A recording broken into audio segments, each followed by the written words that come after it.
बोंडाई बीच पर मारे गए लोग कौन थे? 14 दिसंबर की शाम ऑस्ट्रेलिया के सिडनी शहर में स्थित बोंडाई बीच के पास आर्चर पार्क था, जहां यहूदी समुदाय के सैकड़ों लोग हनुक्का त्योहार की शुरुआत मना रहे थे।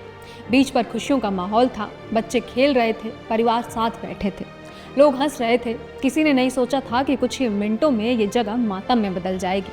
इसी बीच गोलियों की आवाज़ गूंजी, अफरा तफरी मच गई, लोग जान बचाने के लिए भागने लगे। उस हमले में 15 बेगुनाह लोगों की जान चली गई। मरने वालों की उम्र 10 साल से लेकर 87 साल तक थी। सबसे छोटी पीड़िता थी 10 साल की मटिल्डा, जिनकी कहानी दिल तोड़ देने वाली है। हनुक्का का पहला दिन था, वो अपने परिवार के साथ थी। हमले के कुछ ही पलों बाद उसे गोली लग गई। उसे गंभीर हालत में अस्पताल ले जाया गया, लेकिन बहुत ज़्यादा खून बह जाने के कारण उसकी जान नहीं बचाई जा सकी। उसकी छोटी बहन उस वक्त उसके साथ थी, जो अभी शारीरिक रूप से तो सुरक्षित है, लेकिन गहरे सदमे में है। उसके परिवार को आखिरी वक्त तक उम्मीद थी कि वो बच जाएगी, लेकिन ऐसा नहीं हो सका। उसकी मुस्कान अब सिर्फ तस्वीरों में रह गई। कुछ लोग ऐसे भी थे जिन्होंने अपनी जान की परवाह किए बिना दूसरों को बचाने की कोशिश की, लेकिन खुद वापस नहीं लौट पाए। 62 साल के रूवन मॉरिसन निहत्थे होकर बंदूकधारियों की ओर दौड़े। उन्होंने पत्थर फेंके, चिल्लाकर लोगों को बचाने की कोशिश की, लेकिन वो वहीं मारे गए। उनकी बेटी ने कहा, अगर मेरे पिता को जाना ही था तो दूसरों की रक्षा करते हुए जाना ही उनका तरीका होता। मरने वालों में तीसरा नाम है रब्बी एली श्लैंगर का। ब्रिटेन में जन्मे 5 बच्चों के पिता एली की मौत की पुष्टि उनके चचेरे भाई रब्बी ज़ालमन लुइस ने की। 41 साल के एली श्लैंगर बोंडाई बीच में हनुक्का फेस्टिवल के आयोजकों में शामिल थे और यहूदी संगठन चबाद के असिस्टेंट रब्बी की भूमिका निभा रहे थे। उनके परिवार ने मीडिया से बात करते हुए बताया कि वो एक बेहद केयरिंग और लविंग पर्सन थे, जो हमेशा लोगों की मदद के लिए तैयार रहते थे। ज़ालमन लुइस, जो उनके भाई थे, उन्होंने इंस्टाग्राम पर लिखा, मेरे प्रिय भाई रब्बी एली श्लैंगर की आज आतंकी हमले में हत्या कर दी गई। वो अपनी पत्नी और छोटे बच्चों को पीछे छोड़ गए, साथ ही मेरे चाचा चाची और अपने भाई बहनों को भी। वो सच में एक बेहद शानदार इंसान थे। रब्बी एली श्लैंगर का सबसे छोटा बच्चा सिर्फ 2 महीने का था। कुछ ही समय पहले एली ने अपने ससुर के साथ सिडनी में एक कम्युनिटी सेंटर खोला था, ताकि लोगों के बीच प्यार और अपनापन बढ़ाया जा सके। अक्टूबर में उनके घर एक नवजात बेटे का जन्म हुआ, जिसकी खुशियां मातम में बदल गई।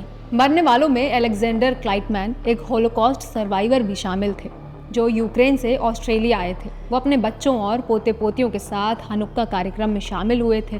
चदाब ने एक्स पर लिखा कि अलेक्जेंडर ने अपनी पत्नी को गोलियों से बचाने के लिए खुद को आगे कर दिया और इसी दौरान उनकी मौत हो गई। जिन्होंने कभी इतिहास की सबसे बड़ी त्रासदी झेली थी, वो इंसान भी इस हिंसा से नहीं बच सके।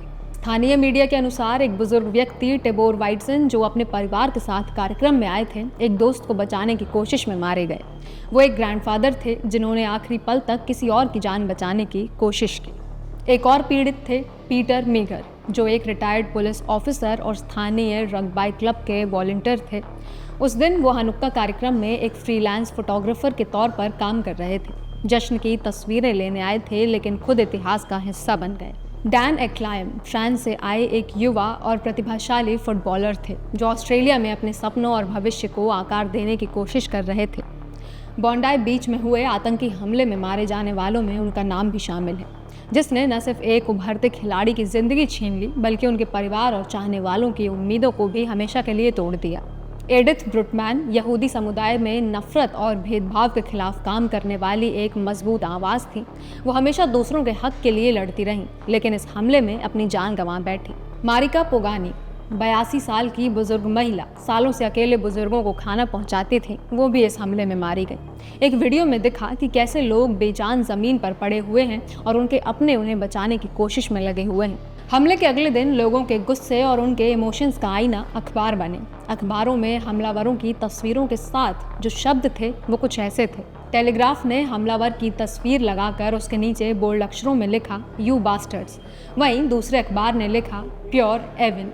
लेकिन एक और हेडलाइन बनी, जिसमें एक शख्स को हीरो की तरह नवाजा गया। गोलियों की आवाज़ से हर तरफ पैनिक और क्योस मचा हुआ था।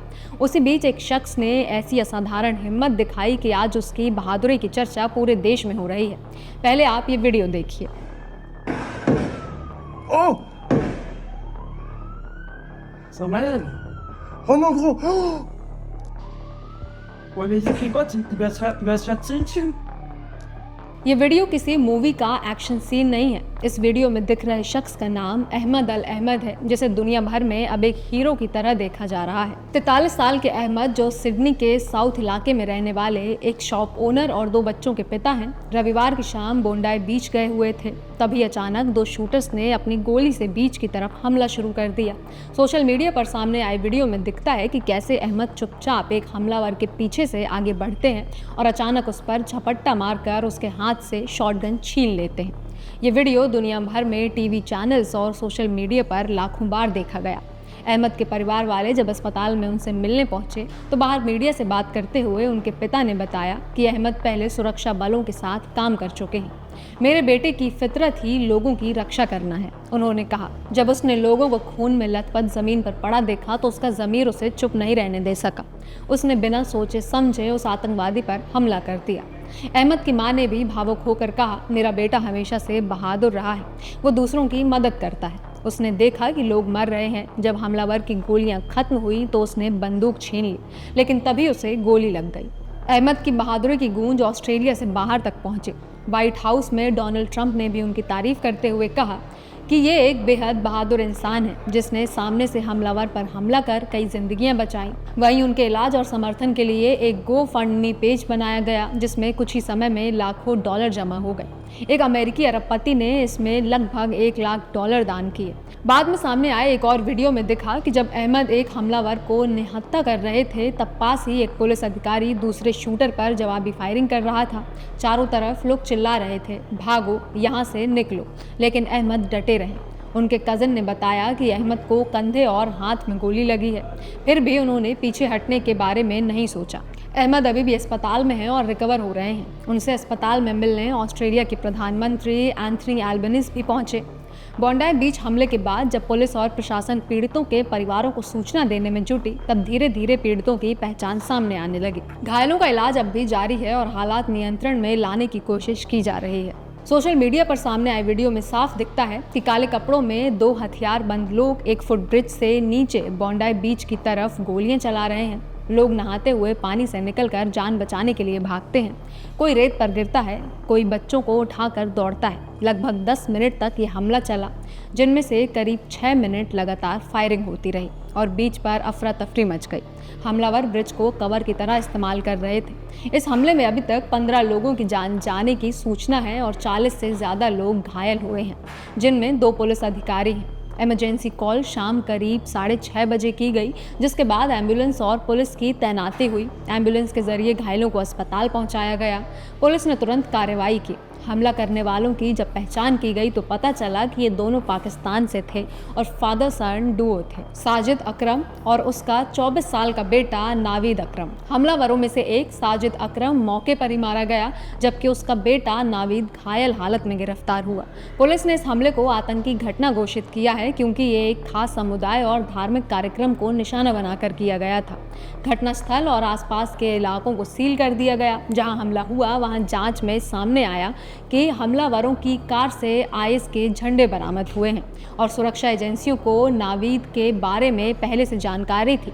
रिपोर्ट्स के मुताबिक 6 साल पहले वो एक IS समर्थित हमले की योजना से जुड़ा पाया गया था। पुलिस ने उनके घर और उस एयरबीएनबी पर भी छापेमारी की जहां वो ठहरे हुए थे। फायरिंग के वक्त वहां मौजूद लोगों ने क्या देखा, क्या महसूस किया और कैसे अपनी जान बचाई, ये सिर्फ उन्हीं की ज़बानी सुनकर समझा जा सकता है।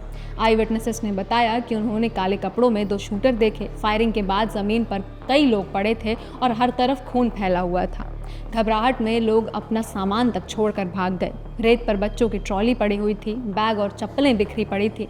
आमतौर पर सुकून और सैर सपाटे के लिए मशहूर बोंडाई बीच उस शाम डर, दर्द और मातम की तस्वीर में बदल गया। करीब 3 दशकों में ये ऑस्ट्रेलिया की सबसे घातक गोलीबारी मानी जा रही है। एक ऐसे देश में जहां गन लॉज बेहद सख्त हैं, ऑस्ट्रेलिया में मास शूटिंग बहुत कम होती है और इसकी सबसे बड़ी वजह है देश के स्ट्रिक्ट गन लॉज। यहाँ दुनिया के विकसित देशों में गन रिलेटेड डेथ्स की दर सबसे कम मानी जाती है। इसकी नींव साल 1996 में रखी गई, जब तस्मानिया के पोर्ट आर्थर नाम के शहर में एक व्यक्ति ने गोलीबारी कर 35 लोगों की जान ले ली थी। इस घटना ने पूरे देश को झकझोर दिया था। लोगों के गुस्से और दर्द के बाद सरकार ने तुरंत कदम उठाए। असॉल्ट राइफल्स और सेमी ऑटोमेटिक गन्स पर बैन लगा दिया गया, हथियारों का रजिस्ट्रेशन अनिवार्य किया गया और एक बड़ा गन बायपैक प्रोग्राम चलाया गया। इस प्रक्रिया में लाखों हथियार सरकार ने वापस लेकर नष्ट कर दिए। तभी से ऑस्ट्रेलिया में ऐसी घटनाएं बेहद दुर्लभ हो गईं। इस हमले के बाद प्रधानमंत्री एंथनी एल्बनीज़ ने संकेत दिए कि ऑस्ट्रेलिया अपने पहले से ही सख्त गन लॉज को और मजबूत करने पर विचार करेगा। उन्होंने कहा कि अब ये देखा जाएगा कि एक व्यक्ति को कितने हथियार रखने की अनुमति होनी चाहिए और गन लाइसेंस की वैलिडिटी कितनी हो। लोगों की परिस्थितियां बदलती हैं, लोग समय के साथ रेडिकलाइज हो सकते हैं, इसीलिए लाइसेंस हमेशा के लिए नहीं हो सकता, उन्होंने कहा। बोंडाई बीच, जो आमतौर पर स्विमर्स, सर्फर्स और टूरिस्ट से भरा रहता है, हमले की अगली सुबह वहां खामोशी थी। लोग फूल, मोमबत्तियां और ऑस्ट्रेलिया के साथ साथ इजरायली झंडे लेकर श्रद्धांजलि देने पहुंचे। हर चेहरे पर दुख और शोक साफ दिख रहा था। प्रधानमंत्री ने खुद बोंडाई बीच जाकर पीड़ितों को श्रद्धांजलि दी और कहा, आज पूरा ऑस्ट्रेलिया यहूदी समुदाय के साथ खड़ा है।